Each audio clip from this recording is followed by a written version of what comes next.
नमस्ते एवरीबॉडी।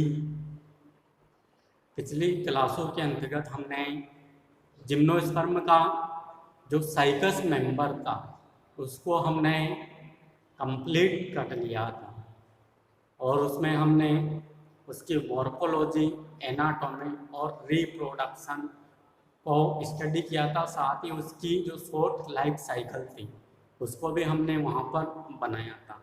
आज हम पढ़ेंगे पाइनस, क्योंकि आज हम पाइनस को स्टार्ट करने वाला हूँ, जिसमें पाइनस की मॉर्फोलॉजी, उसका क्लासिफिकेशन और उसके डिस्ट्रीब्यूशन को हम स्टडी करेंगे। तो अगर पाइनस के क्लासिफिकेशन की बात करें हम, तो जो पाइनस का जो क्लासिफिकेशन होता है इसमें इसके क्लासिफिकेशन में जो डिवीजन होगा और क्या होगा, डिवीजन क्या लिखेंगे हम, क्योंकि हम कौन से प्लांट्स पढ़ रहे हैं, सीड प्लांट्स पढ़ रहे हैं। तो डिवीजन कौन सा होगा, वो होगा स्पर्मेटोफाइटा।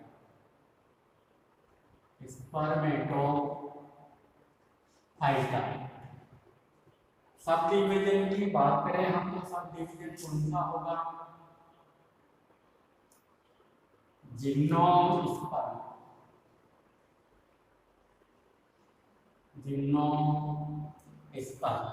इसके बाद अगर क्लास की बात करें तो जिम्नोस्पर्म की कौन सी क्लास में ये है, कोनिफेरोसाइटा। जबकि साइकस कौन सी में था, साइकेडोसिडा। क्लास के बाद क्या आता है, इसका ऑर्डर क्या आता है, गण क्या है इसका, कोनिफेरेली।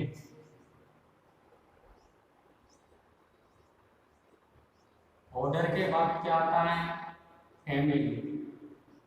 फैमिली क्या है इसकी, पाइनेसी।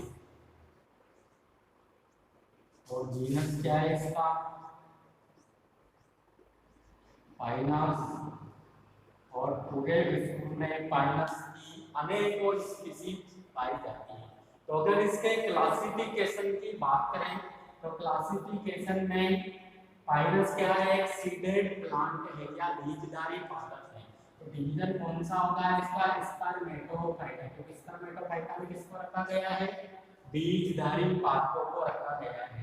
अब स्पर्मेटोफाइटा के अंदर दो सब डिवीजन है, कौन कौन से, एक तो जिम्नोस्पर्म है, एक एंजियोस्पर्म है।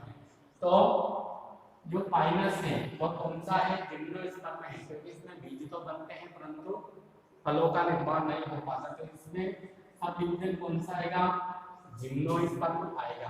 अब जिम्नोस्पर्म के लिए कौन सी क्लास में है, तो कोनिफेरोफाइटा क्लास में है, क्योंकि इनकी जो शेप होती है वो कौन सी होती है, कोन शेप या शंकुधारी, शंकु के समान आकृति के ये दिखाई देते हैं। इसी कारण में कोनिफेरोफाइटा क्लास के अंतर्गत रखा गया है। और इनका ऑर्डर क्या है, कोनिफेरेली है, फैमिली है इसकी पाइनेसी और जीनस है इसका पाइनस। तो ये इसका क्लासिफिकेशन है।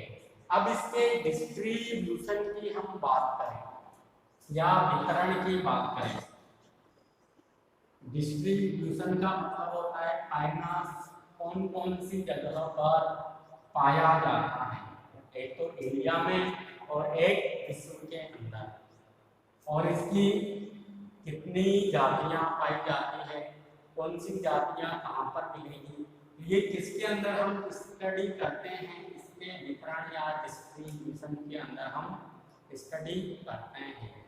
तो अगर हम देखें तो यहाँ पर जो कोनिफेरोफाइटा जो क्लास है, या हम बात करें कोनिफेरोप्सिडा, या इसे कोनिफेरोफाइटा भी हम बोल सकते हैं, कोनिफेरोप्सिडा भी बोल सकते हैं। तो यह जिम्नोस्पर्म की सबसे बड़ी क्लास मानी जाती है, सबसे बड़ी क्लास। क्योंकि जिम्नोस्पर्म में जितनी भी क्लासें हैं उसमें से सबसे बड़ी जो क्लास है वो है कोनिफेरोफाइटा या कोनिफेरोप्सिडा। जो क्लास है जिम्नोस्पर्म की सबसे बड़ी क्लास मानी जाती है। अगर इसके डिस्ट्रीब्यूशन की बात करें तो डिस्ट्रीब्यूशन के अंतर्गत पूरे विश्व में पाइनस की अनेकों जातियां पाई जाती हैं। बहुत सारी जातियां या बहुत सारी स्पीसीज हमें देखने को मिलेगी जो कि हजारों में या सैकड़ों में होगी। परंतु जो इंडिया है, इंडिया में केवल इसकी 6 स्पीसीज पाई जाती है, ओनली 6 स्पीसीज। इन 6 में से जो 4 स्पीसीज हैं वह केवल जो उत्तरी भारत है, एक तो उत्तर पूर्वी एक उत्तर पश्चिमी, मतलब जो हिमालय वाला जो क्षेत्र है वहां पर पाई जाती है, और 2 स्पीसीज अन्य जगहों पर या तो दक्षिणी भारत में, दक्षिणी भारत के जो भी कोल्ड रीजन्स है या एल्पाइन वाला क्षेत्र है वहां पर 2 स्पीसीज देखने को मिलेगी।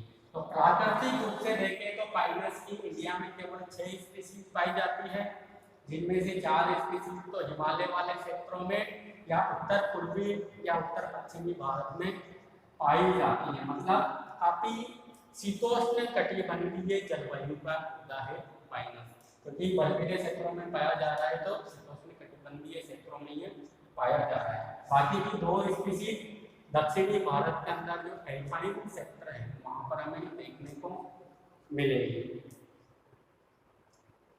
दोबारा से देखना, इसके डिस्ट्रीब्यूशन की बात करें तो पूरे विश्व में इसकी अनेकों जातियां पाई जाती हैं, जो सैकड़ों की संख्या में या हजारों की संख्या में हो सकती हैं। और इंडिया में केवल इसकी 6 स्पीसीज पाई जाती है, जिनमें से 4 कहाँ पर पाई जाती है, हिमाचल प्रदेश या हिमाचल वाले क्षेत्रों, हिमालय वाले क्षेत्रों में। और हिमालय वाले क्षेत्रों में भी कहाँ पर, एक तो उत्तर पूर्वी एक उत्तर पश्चिमी भारत में पाई जाती है। बाकी की 2 स्पीसीज दक्षिणी भारत के जो एल्पाइन वाले क्षेत्र है वहां पर पाई जाएगी। और हमने यहाँ पर देखा ये कहाँ पर पाया जा रहा है, बर्फीले क्षेत्रों में पाया जा रहा है, मतलब ये शीतोष्ण जलवायु का पौधा है या शीतोष्ण जलवायु में पाया जाता है। तो कॉनिफेरोफाइटा के जो मेंबर है वह शीतोष्ण जलवायु में पाए जाते हैं। और जो शीतोष्ण जलवायु में यहाँ पर क्या पाया जा रहा है, बर्फ पाया जा रहा है। ये भी कैसा पादप है, मरुद्वीय पादप है या शीतोष्ण मरुद्वीय श्रेणी का पादप है। क्योंकि जो समस्त जिम्नोस्पर्म होते हैं वह कैसे है, जीरोफाइट या मरुद्वीय पादप है, और कुछ जीरोफाइट तो शीतोष्ण मरुद्वीय है, और कुछ जो जिम्नोस्पर्म है वह जिस्म मरुद्वीय पादप है। यह वार्मर क्लाइमेट में पाए जाते हैं, जैसे साइकस पाया जाता है, एफ्रीडा पाया जाता है। वह कहाँ पर पाया जाता है, वो वार्मर या गर्म जलवायु में या गर्म मरुद्वीय पौधा है। जबकि जो पाइनस है वह शीतोष्ण मरुद्वीय पौधा है, क्योंकि ये शीतोष्ण जलवायु में या बर्फीले वाले स्थानों में पाया जाता है। ये था इसका डिस्ट्रीब्यूशन। अब भारत में जो 6 स्पीसीज पाई जा रही है इनके नामों का हम यहाँ पर लिखेंगे। भाई कौन कौन सी स्पीसीज भारत के अंदर पाई जाती है और उन्हें दूसरे नामों में क्या क्या पुकारा जाता है, उन स्पीसीज को हम यहाँ पर लिखेंगे। अगर पाइनस की इंडिया में पाई जाने वाली स्पीसीज की बात करें तो 6 स्पीसीज पाई जाती है। तो पहली स्पीसीज है यहाँ पर पाइनस जिरार्डियाना। कौन सी, पाइनस जिरार्डियाना। इसे कहा जाता है चिलगोजा पाइन। सामान्य भाषा में क्या कहेंगे, चिलगोजा पाइन। इसके बाद जो सेकंड स्पीसीज है वह है पाइनस वेलिचियाना। कौन सी, पाइनस वेलिचियाना। इसे सामान्य भाषा में कहा जाता है ब्लू पाइन या कैरी। इसके बाद जो थर्ड स्पीसीज वह है पाइनस रॉक्सबर्गाई। कौन सी, पाइनस रॉक्सबर्गाई। इसे चीड़ पाइन या चीड़ भी कहा जाता है, चीड़ पाइन या चीड़ कहा जाता है। पाइनस की जो छोटी स्पीसीज है वह है पाइनस इंसुलेरिस। पाइनस इंसुलेरिस। और जो इसकी 5वीं स्पीसीज है वह है पाइनस मार्कोसी, मुंशी पाइनस मार्कोसी। और जो इसकी लास्ट स्पीसीज है वह है पाइनस आर्मंडी, मुंशी पाइनस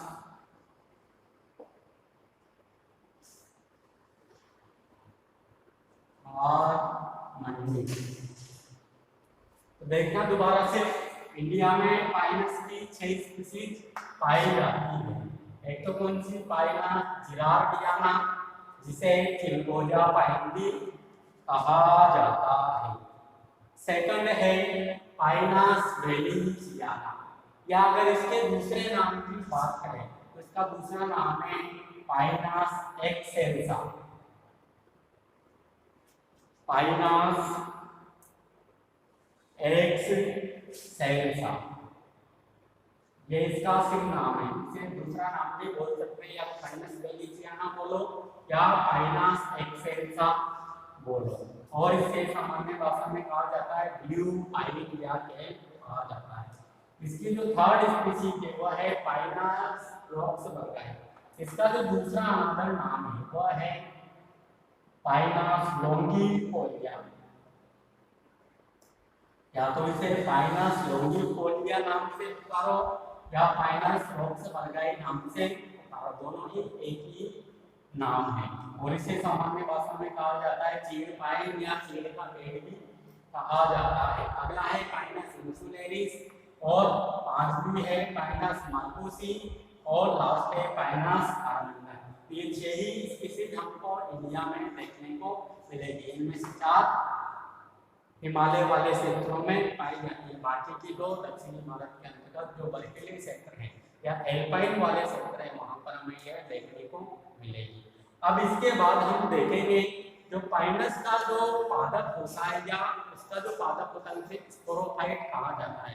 तो उसके स्पोरोफाइट के हम बाह्य संरचना का अध्ययन करेंगे, या जो इसकी प्लांट बॉडी है उसकी बाह्य संरचना को देखेंगे। तो पहले हम डायग्राम बनाएंगे और फिर इसकी स्टडी, हमें साइकस के पादप की जो बाह्य संरचना है उसको स्टडी करना है। मतलब एक्सटर्नल स्ट्रक्चर ऑफ स्पोरोफाइट या साइकस का जो बीजाणुविद पौधा है या बीजाणुविद पादप है उसकी मॉर्फोलॉजी या उसकी बाह्य संरचना को हमें स्टडी करना है। तो अगर इससे पहले हम देखें कि साइकस का जो पादप होता है वो कैसा होता है, भाई डायोसियस होता है या मोनोसियस होता है, मतलब एक लिंगाशयी होता है या द्विलिंगाशयी होता है। तो जो साइकस का पादप होता है वो कैसा होता है, मोनोसियस नेचर का, मतलब द्विलिंगाशयी प्रकृति का। द्विलिंगाशयी का मतलब क्या होता है, इसमें जो नर जनन संरचना बनेगी और मादा जनन संरचना बनेगी वह एक ही पादप के ऊपर बनेगी, इसी कारण इसे द्विलिंगाशयी कहा जाता है। मतलब दोनों ही लिंग का आश्रय स्थल क्या है, एक ही है, इसी कारण से मोनोसियस कहा जाता है या मोनोसियस नेचर का कहा जाता है। जबकि हमने जो साइकस पढ़ा था वह कैसा था, डायोसियस नेचर का था या एक लिंगाशयी नेचर का था। जबकि पाइनस क्या है, मोनोसियस नेचर का है। पाइनस को छोड़कर जितने भी जिम्नोस्पर्म हैं वह डायोसियस नेचर के हैं। केवल पाइनस ही एक ऐसा मेंबर है जो मोनोसियस नेचर का। तो यह बात ध्यान रखना, आप यहाँ से क्वेश्चन पूछ सकता है कि जिम्नोस्पर्म का कौन सा पादप मोनोसियस है या द्विलिंगाशयी है, तो पाइनस है। और अगर हम थोड़े एडवांस में बात करें तो जो पाइनस की जो कुछ जातियां ऐसी भी होती है जो बाइस्पोरेंजिएट होती है या द्विबीजाणुधानी होती है, द्विबीजाणुधानी या बाइस्पोरेंजिएट नेचर की है। मतलब एक ही शंकु में लघु बीजाणुधानी भी होगी और गुरु बीजाणुधानी भी होगी, और ऐसे शंकु को कहा जाता है द्विबीजाणुधानी शंकु कहा जाता है। पहले तो हम एक ही पादप की बात कर रहे थे, भाई एक ही पादप के ऊपर क्या होगा, नर शंकु भी होगा और मादा शंकु भी होगा, मतलब मादा जनन संरचना भी होगी और नर जनन संरचना भी होगी। इसे क्या कहा जाता है, मोनोसियस या द्विलिंगाशयी पादप कहा जाता है। परंतु अगर इसके भी अंदर देखें तो पाइनस की कुछ जातियां, जैसे पाइनस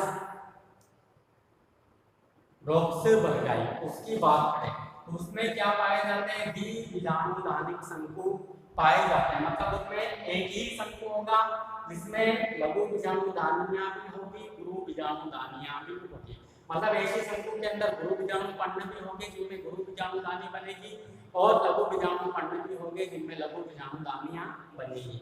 इसे कहा जाता है द्विबीजाणुधानी शंकु कहा जाता है। अब इसकी संरचना की बात करते हैं हम, तो जो पाइनस का जो पादप कार्य होता है वो कैसा होता है, स्पोरोफाइटिक नेचर का होता है, क्योंकि इसमें स्पोर का प्रोडक्शन या स्पोर इसमें बनने के कारण इससे स्पोरोफाइट कहा जाता है, और स्पोरोफाइट भी कैसा है, ये द्विलिंगी पादप है। अगर इसकी संरचना की बात करें तो ये कैसा होता है, बहुवर्षीय नेचर का होता है, बहुवर्षीय, और ऐसा दिखाई देता है कि शंकु की आकृति का बहुवर्षीय दिखाई देगा, शंकु की आकृति का दिखाई देगा, और कैसा दिखाई देगा, सदाबहार या सदा हरा भरा रहने वाला, क्योंकि कभी भी इसकी पत्तियां झड़ती नहीं, हमेशा यह हरा भरा दिखाई देगा। कैसा, बहुवर्षीय प्रकृति का है, सदाबहार या सदा हरा भरा है, और शंकु की आकृति का ये हमें दिखाई देता है, क्योंकि इसकी शाखाएं इस प्रकार व्यवस्थित होती है कि एक कोन लाइक संरचना का निर्माण कर देती है। और कहाँ पर पाया जाता है, ये शीतोष्ण मरुद्भिदीय आवासों में पाया जाता है या बर्फीली आवासों में पाया जाता है। इसके बाद अगर बात करें तो इसका जो स्पोरोफाइट होता है वह किस किस में बटा हुआ होता है, इसमें जड़ भी पाई जाएगी, तना भी पाया जाएगा और पत्तियां भी पाई जाएगी, मतलब इसका स्पोरोफाइट है वह रूट्स, स्टेम एंड पत्तियों में विभेदित होता है। अब इसकी जड़ की अगर हम बात करें तो इसकी जो जड़ होती है ये ज्यादा भूमि की गहराइयों के अंदर नहीं जा पाती, वैसे तो इसमें सुविकसित प्रकार की घोंसला मूल या टेंटूट पाई जाती है, परंतु वह ज्यादा गहराई में नहीं जाती है, और वह जड़ क्या करती है, पार्श्वीय रूप से विभाजित होकर अनेक पार्श्वीय जड़ों का निर्माण कर देती है, जो भूमि की सतह के नीचे फैले हुए रहते हैं तथा पौधे को स्थिरता प्रदान करने का कार्य करते हैं। मतलब जड़ें ज्यादा गहराई में नहीं जाती और तुरंत ही वह जड़ें पार्श्वीय जड़ों का निर्माण कर देती है, जो भूमि की जो सोयल है या जो भूमि है उसकी सरफेस के नीचे फैले हुए होते हैं, जिसके कारण वो इसे सहारा प्रदान करने का कार्य करती है। और इनकी जड़ों की जो खास बात यह है कि इनकी जड़ें हैं इनमें जो मूल रोम पाए जाते हैं जिनकी संख्या काफी कम देखने को मिलेगी, क्योंकि जो मूल रोम होते हैं उनका कार्य क्या है, जल व खनिज लवणों के अवशोषण करने का, परंतु इनमें जल व खनिज लवणों के अवशोषण के लिए कवक पाए जाते हैं। इनकी जो जड़ें हैं इनकी जड़ों की बाह्य सतह पर बेसिडोमाइसीटी वर्ग के जो कवक हैं, एक तो एमेंसिया और क्लेवेरिया,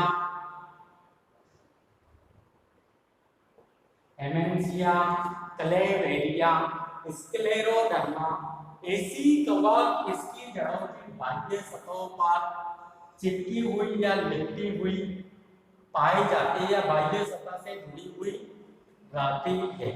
और ये कवक इस पादप की जड़ों के साथ एक सहजीवी संबंध स्थापित करती है जिसे कहा जाता है माइकोराइजा।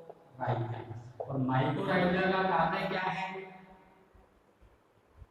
जल व खनिज लवणों के या अवशोषण का कार्य करेगा और उसके बदले ये पादप से पोषण लेने का कार्य करता है, क्योंकि माइकोराइजा क्या है? एक सहजीवी संबंध है।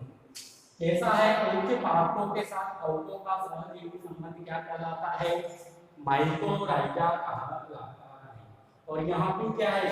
पाइनस क्या है? फाइबर प्लांट है या उच्च पादप है जिसकी जड़ों के साथ क्या लगे हुए हैं? एमेंसिया, क्लेवेरिया या स्क्लेरोडर्मा, मतलब बेसिडियोमाइसीटी वर्ग के साथ, जो बेसिडियोमाइसीटी वर्ग के जो कवक हैं इसकी जड़ों के साथ सहजीवी संबंध स्थापित करके माइकोराइजा जैसी संरचना बनाते हैं जो जल व खनिज लवणों के अवशोषण का कार्य करते हैं और बाकी बदले में क्या लेंगे? इससे भोज्य पदार्थ ग्रहण करने का कार्य करते हैं। तो ये एक प्रकार का सहजीवी संबंध स्थापित करते हैं जिसके कारण इनकी जड़ों में जो मूल रोम है, क्योंकि मूल रोम का कार्य, मूल रोम क्या करते हैं? जल व खनिज लवणों के अवशोषण का, परंतु मूल रोम की आवश्यकता यहाँ पर हमें इस कारण इसकी जड़ों में मूल रोम की संख्या काफी कम हमें देखने को मिलेगी। तो ये कर ली हमने इसके जड़ की बात। अगर इसके तने की बात करें तो तना कैसा होता है? इसमें एक तो लंबा होता है, बेलनाकार प्रकृति का होता है और तने पर क्या पाई जाती है? सल्कपंड इसमें हमें देखने को मिलेगी और तना साखित प्रकृति का, काफी ब्रांच्ड प्रकृति का होगा। और जो इसका तना है, तने पर जो सल्कपंड पाई जाती है उस सल्कपंड की कक्ष में से ही सीमित वृद्धि वाली शाखाएं और असीमित वृद्धि वाली शाखाएं निकलती हैं, क्योंकि जो तना है तने पर ही क्या लगी हुई होती है? शाखाएं लगी हुई होती है। और शाखा भी इसमें हमें दो प्रकार की देखने को मिलेगी। एक तो कौन सी? सीमित वृद्धि वाली शाखा, अरे एक असीमित वृद्धि वाली शाखा। अब जो सीमित वृद्धि वाली शाखाएं होती है, सीमित मतलब उनकी ग्रोथ क्या है? लिमिटेड है, कुछ थोड़े बहुत ग्रोथ करने के पश्चात वह उनकी वृद्धि रुक जाती है। और जो असीमित वृद्धि वाली शाखाएं होती है उन पर एपिकल सेल्स या एपिकल मेरिस्टेम पाया जाता है जिसके कारण वह पूरे जीवन भर वृद्धि करते रहती है। ये कहाँ पर लगी हुई होती है? तने के ऊपर लगी हुई रहती है। तो तने के ऊपर कौन सी मिलेगी? असीमित वृद्धि वाली शाखाएं मिलेगी और इन असीमित वृद्धि वाली शाखाओं में एपिकल मेरिस्टेम पाया जाता है जिसके कारण ये जीवन भर वृद्धि करती रहती है। और इन शाखाओं के ऊपर क्या पाए जाते हैं? सल्कपंड पाए जाते हैं। असीमित वृद्धि वाली शाखाओं के ऊपर हमको केवल सल्कपंड ही देखने को मिलेंगे। इसके बाद अगर हम सीमित वृद्धि वाली शाखाओं की बात करें या लिमिटेड ग्रोथ वाली शाखा की बात करें, या हम इसे ऐसा भी बोल सकते हैं द्वार्फ फ्रूट या वामन प्रोह। सीमित वृद्धि वाली शाखा या लिमिटेड ग्रोथ वाली शाखा या द्वार्फ फ्रूट भी बोल सकते हैं। अगर इनकी बात करें तो यदि वहां पर लगी हुई रहती हैं, तने पर लगी हुई रहती हैं, इन पर कौन कौन सी पंड पाई जाती है? इनकी इन पर एक तो सल्कपंड भी पाई जाएगी और इनके शीर्ष भाग पर प्रकाश संश्लेषी पंड भी पाई जाएगी। तो आपको ये निडिल नुमा या उनकी आकृति की जो पंड दिखाई दे रही है बस इसके ऊपर पाई जा रही है ओनली सीमित वृद्धि वाली शाखाओं के ऊपर। तो सीमित वृद्धि वाली शाखाओं पर दोनों ही प्रकार के पंड हमें देखने को मिलती है, एक तो सल्कपंड और एक प्रकाश संश्लेषी पंड या फोलियज, जो कि कैसी है? निडिल लाइक है या सुई की आकृति के समान है और उनकी संख्या इन पर एक भी हो सकती है, दो भी हो सकती है, तीन भी हो सकती है, चार भी हो सकती है और पांच भी हो सकती है। और इन सीमित वृद्धि वाली शाखाओं के ऊपर जो है प्रकाश संश्लेषी पंड पाई जाती है, इसी कारण इन्हें फोलियर स्पर्म या बांड स्पर्म भी कहा जाता है। इस जो ये पूरी संरचना है इसको क्या कहेंगे हम? बांड स्पर्म भी कहा जाता है। इसको कहेंगे सीमित वृद्धि वाली शाखा को। क्योंकि सीमित वृद्धि वाली जो शाखा है वह काफी छोटी है और उसके ऊपर प्रकाश संश्लेषी कण पाई जा रही है। इसी कारण सीमित वृद्धि वाली शाखा को बाह्य विस्तार या गोलीय विस्तार भी कहा जाता है। तो ये कर ली हमने इसकी जड़ की बात, तने की बात। अब आते हैं पत्तियों के ऊपर। तो पत्तियां हमने देख ली दो प्रकार की होती है, एक तो सल्कपर्ण, एक प्रकाश संश्लेषी कण। जो सल्कपर्ण होती है वह पूरी प्लांट बॉडी के ऊपर पाई जाएगी, काफी पतली होती है और काफी चपटी प्रकृति की होती है तथा सूक्ष्म संरचनाएं होती है। ये पतली चपटी तथा सूक्ष्म संरचनाएं होती है, भूरे रंग की होती है और सीमित असीमित दोनों ही वृद्धि वाली शाखाओं के ऊपर ये हमें देखने को मिलेगी। इसके बाद दूसरे प्रकार की पत्तियां कौन सी है? प्रकाश संश्लेषी पत्तियां हैं जो ओनली किसमें पाई जाएगी? सीमित वृद्धि शाखा के शीर्ष भाग पर पाई जाएगी। इनकी संख्या एक से लेकर कितनी भी हो सकती है, 5 भी हो सकती है, 6 भी हो सकती है, 2 भी हो सकती है। इसी कारण पाइनस को अलग अलग जातियों में बांटा गया है। अगर हम पाइनस मोनोफिला की बात करें तो वहां पर केवल एक सीमित वृद्धि वाली शाखा के ऊपर केवल एक ही मीडिल या एक ही प्रकाश संश्लेषी कण दिखाई देगी पाइनस मोनोफिला के अंतर्गत। इसी प्रकार पाइनस की जो अन्य जातियां हैं उसमें 2 भी मिल सकती है, 3 भी मिल सकती है और 4 भी मिल सकती है। और यहाँ पर कण काफी रिड्यूस प्रकृति के हैं, मतलब निडिल शेप है। इसी कारण जो निडिल शेप कण का पाया जाना पाइनस का एक जीरोफाइटिक कैरेक्टर भी है या मरुद्वीय लक्षण भी है, क्योंकि कण काफी संकुचित है या निडिल शेप है तो वाष्पोत्सर्जन से होने वाली जल की हानि को ये काफी कम कर देती है। तो ये एक मरुद्वीय लक्षण भी है। तो ये थी इसके प्लांट बॉडी की या स्पोरोफाइट की बाह्य संरचना। तो बाह्य संरचना में कैसा होता है? मोनोजियस प्रकृति का होता है, द्विलिंगाशयी होता है, मतलब नरशंकु अलग होगा और मादा शंकु अलग होगा।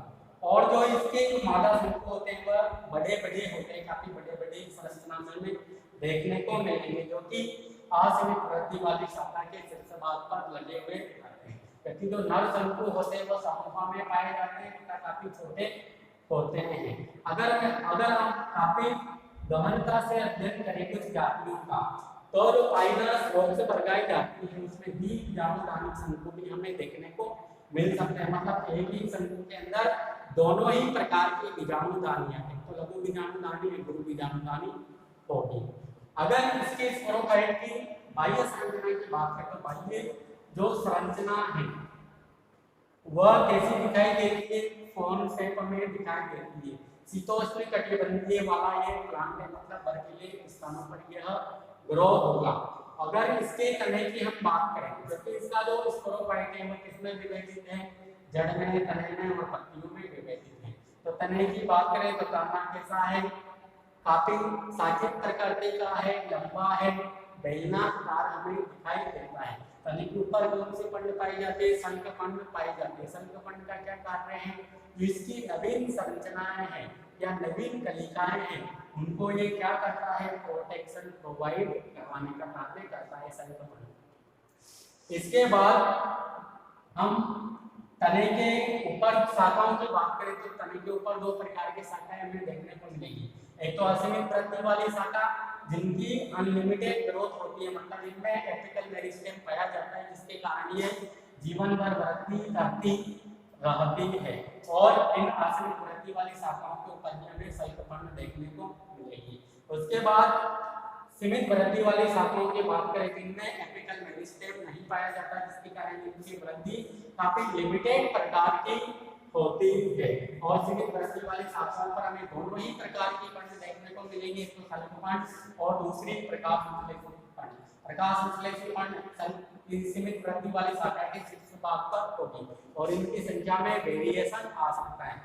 किसी अन्य जाति में 1 मिलेगी, किसी में 2 मिलेगी, किसी में 3, किसी में 4, ऐसे ये नंबर में वेरिएशन दर्शाती है। इसके बाद तने के बाद अगर जड़ की बात करें तो जड़ काफी सुविकसित प्रकृति की और मूसला मूल होती है या टेपरूट प्रकार की जो कि सुविकसित होती है, परंतु ये ज्यादा गहराई में नहीं जाती और साथ ही क्या करती है, पार्श्वीय जड़ों का विकास कर लेती है, जिसके कारण तने को ये काफी स्थिरता प्रदान करने का कार्य करती है। और जड़ों की खास बात क्या है, जड़ों में जो मूल रोम होते हैं वह काफी कम संख्या में हमें देखने को मिलेंगे, क्योंकि मूल रोम के बजाय यहाँ पर कौन सी संरचना का निर्माण हो चुका है, माइकोराइजा का जो सहजीवी संबंध है या सिम्बायोटिक एसोसिएशन है, उसका यहाँ पर सिम्बायोटिक एसोसिएशन यहाँ पर स्थापित हो चुका है। क्योंकि इनकी जड़ों के साथ जो बेसिडियोमाइसीटी वर्ग की जो कवक है, एमेंसिया, कलेवेरिया है, स्क्लेरोडर्मा है, ये इसकी जड़ों के चारों ओर लिपट कर एक सहजीवी संरचना माइकोराइजा का निर्माण कर देती है, जो कि जल व खनिज लवणों के अवशोषण में इसे सहायता प्रदान करता है। इसी कारण इसमें मूल रोम की संख्या कम हो जाती है। इसके बाद जड़ों के बाद बात करें हम पत्तियों की, पत्तियां दो प्रकार की है, एक तो सल्कपर्ण है, एक प्रकाश विश्लेषी पर्ण है।